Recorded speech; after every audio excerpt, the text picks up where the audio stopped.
রূপার হাতে খুন হয়ে গেল রুডি। হ্যাঁ বন্ধুরা, আমরা এমনটাই দেখতে পাব অনুরাগের ছোঁয়া ধারাবাহিকের আগামী পর্বগুলোতে।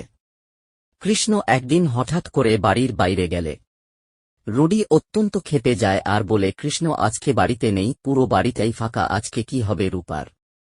এই বলে রুডি রূপার রুমের দিকে যায় আর মনে মনে ভাবতে থাকে, আজকে তোমার অস্তিত্ব শেষ করে দেব রূপা।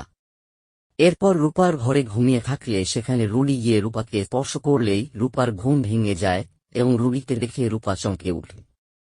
এরপর রূপার রুডিকে ধাক্কা দিলে রুডির সাথে বল খাটিয়ে উঠতে পারে না রূপা।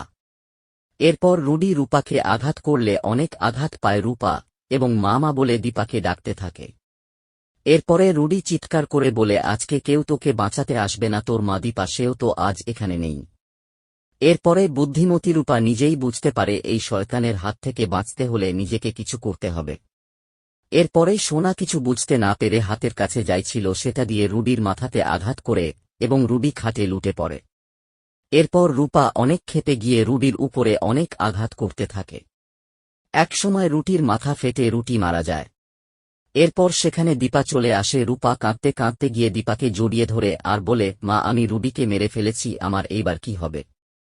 আমি মেরে ফেললাম রুডিকে আর সোনাকে বিধবা করে দিলাম মা। সোনা তো আমাকে কোনোদিন ক্ষমা করবে না মা, আর পুলিশ আমাকে ধরে নিয়ে যাবে। এই কথা শুনে দীপা বলে, তুই খুন করিসনি, তোর কিচ্ছু হবে না, সব দোষ আমার কাঁধে নিয়ে নেব আমি। তো বন্ধুরা, তোমরা এটাই চাও তো যে রুডির খুনের দায়ী দীপা নিজের কাঁধে নিয়ে নেয়? কমেন্ট করে জানাতে ভুলো না।